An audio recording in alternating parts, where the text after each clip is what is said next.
ಅವರೆಕಾಳು ಸೀಸನ್ ಮುಗಿಯೋದ್ರೊಳಗೆ ಒಂದು ಸರಿನಾದರೂ ಈ ಥರದ ಮಿಕ್ಸ್ಚರ್ ಮಾಡ್ಕೊಂಡು ತಿನ್ನಲೇಬೇಕು.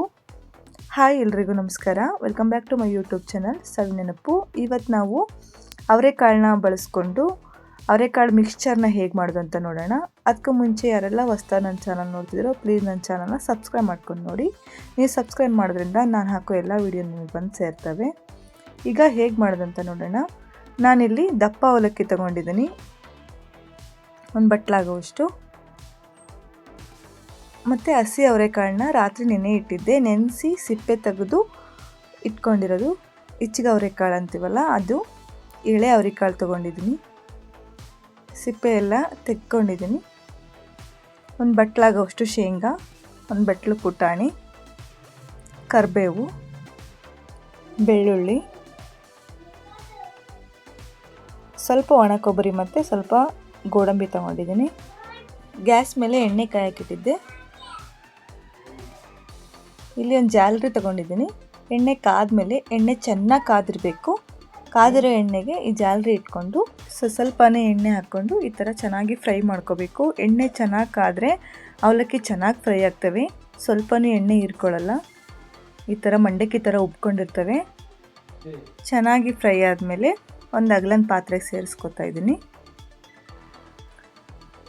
ನಾನಿಲ್ಲಿ ಒಂದು 1/4 kg ದಪ್ಪ ಅವಲಕ್ಕಿ ತೊಗೊಂಡಿದ್ದೀನಿ.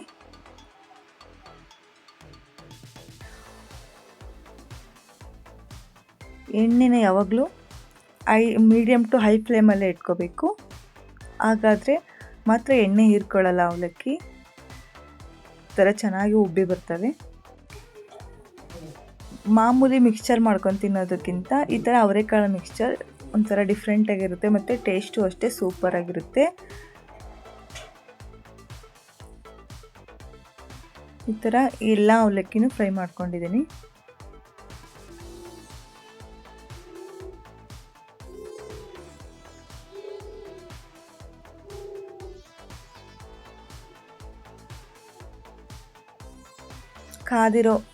ಚೆನ್ನಾಗಿ ಕಾದಿರೋ ಎಣ್ಣೆಯಲ್ಲಿ ಫ್ರೈ ಮಾಡ್ಕೊಳ್ಳೋದ್ರಿಂದ ಸ್ವಲ್ಪನೇ ಎಣ್ಣೆ ಹೀರ್ಕೊಂಡಿರಲ್ಲ. ಅವಲಕ್ಕಿ ಎಲ್ಲ ಫ್ರೈ ಮಾಡ್ಕೊಂಡಾಗಿದೆ. ಈಗ ಅವರೆಕಾಳು ಸೇರಿಸ್ಕೊತಾ ಇದ್ದೀನಿ. ಇವು ಫ್ರೈ ಆಗೋಕ್ಕೆ ಸ್ವಲ್ಪ ಟೈಮ್ ತೊಗೊಳ್ತವೆ. ಈ ಥರ ಕೈ ಆಡ್ಕೊತಾ ಫ್ರೈ ಮಾಡ್ಕೋಬೇಕು.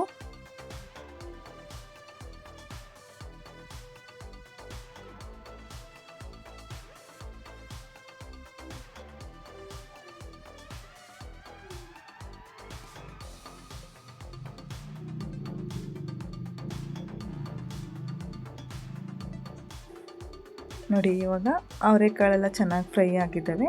ಇದನ್ನ ತೆಗೆದು ಮತ್ತೆ ಕರೆದಿರೋ ಅವಲಕ್ಕಿಲೇ ಸೇರಿಸ್ಕೊತಾ ಇದ್ದೀನಿ. ಈಗ ಅವರೆಕಾಳೆಲ್ಲ ಚೆನ್ನಾಗಿ ಫ್ರೈ ಆಗಿದ್ದಾವೆ. ತೆಗೆದು ಅವಲಕ್ಕಿ ಕರೆದಿಟ್ಕೊಂಡಿದ್ವಲ್ಲ ಅದೇ ಪಾತ್ರೆಗೆ ಸೇರಿಸ್ಕೊತಾ ಇದ್ದೀನಿ. ಈಗ ಉಳಿದಿರೋ ಅವರೆಕಾಳನ್ನು ಹಾಕ್ಕೊಂಡು ಚೆನ್ನಾಗಿ ಫ್ರೈ ಮಾಡಿಕೊಂಡು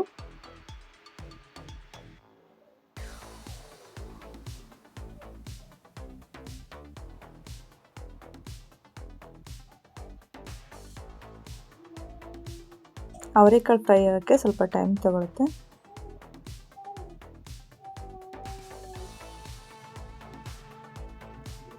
ನೋಡಿ, ಇವಾಗ ಇದನ್ನು ತೆಗೆದು ಅದೇ ಪಾತ್ರೆ ಸೇರಿಸ್ಕೊತಿದ್ದೀನಿ.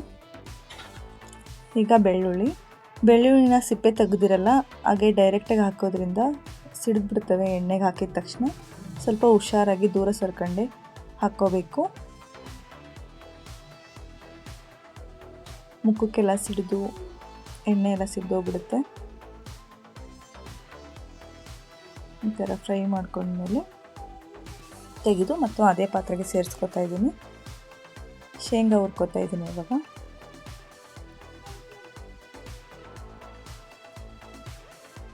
ಶೇಂಗಾನು ಚೆನ್ನಾಗಿ ಕ್ರಿಸ್ಪಿ ಆಗೋ ತನಕ ಹುರ್ಕೊಂಡು ಇವನ್ನೇ ತೆಕ್ಕೋತಾ ಇದ್ದೀನಿ. ಪುಟಾಣಿನೂ ಹುರ್ಕೋತಾ ಇದ್ದೀನಿ. ಈಗ ಗೋಡಂಬಿ ಮತ್ತು ಒಣ ಕೊಬ್ಬರಿನೂ ಇದರಲ್ಲೇ ಸೇರಿಸ್ಕೊತಾ ಇದ್ದೀನಿ.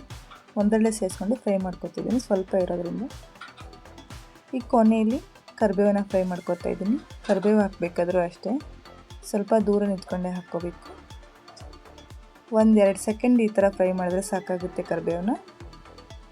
ಈಗ ಎಲ್ಲ ಕರಿಬೇವು ಎಲ್ಲದು ಫ್ರೈ ಮಾಡಾಗಿದೆ ನೋಡಿ. ಈಗ ಎಲ್ಲವೂ ಒಂದೊಂದು ಸೈಡಲ್ಲಿ ಹಾಕ್ಕೊಂಡಿದ್ದೀನಿ.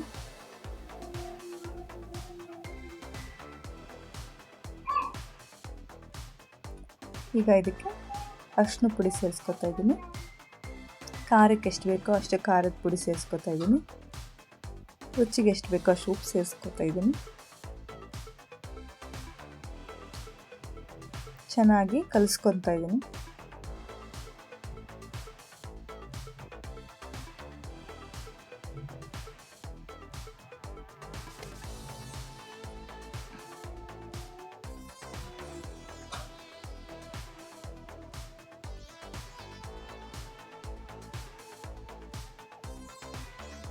ಈಗ ಸ್ವಲ್ಪ ಗರಂ ಮಸಾಲ ಸೇರಿಸ್ಕೊತಾ ಇದ್ದೀನಿ.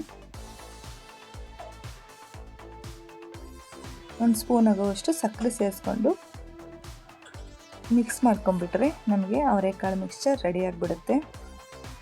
ಮಾಮೂಲಿ ಮಿಕ್ಸ್ಚರ್ಗಿಂತ ಈ ಮಿಕ್ಸ್ಚರ್ ತುಂಬ ರುಚಿಯಾಗಿರುತ್ತೆ. ಸೀಸನ್ಗೆ ಒಂದು ಸರಿ ಮಾಡ್ಕೊಂಡು ತಿನ್ಬೋದು. ರುಚಿ ಮಾತ್ರ ತುಂಬ ಚೆನ್ನಾಗಿರುತ್ತೆ. ಈ ಮಿಕ್ಸ್ಚರ್ ಜಾಸ್ತಿ ಎಣ್ಣೆನೂ ಬೇಕಾಗಲ್ಲ ನೋಡಿ, ತೋರಿಸ್ತೀನಿ ಇವಾಗ ನೋಡಿ. ಕೈಗೆ ಒಂದು ಸ್ವಲ್ಪನೂ ಎಣ್ಣೆ ಇಟ್ಕೊಂಡಿಲ್ಲ. ಇಷ್ಟ ಆದರೆ ನೀವು ಟ್ರೈ ಮಾಡಿ. Thank you.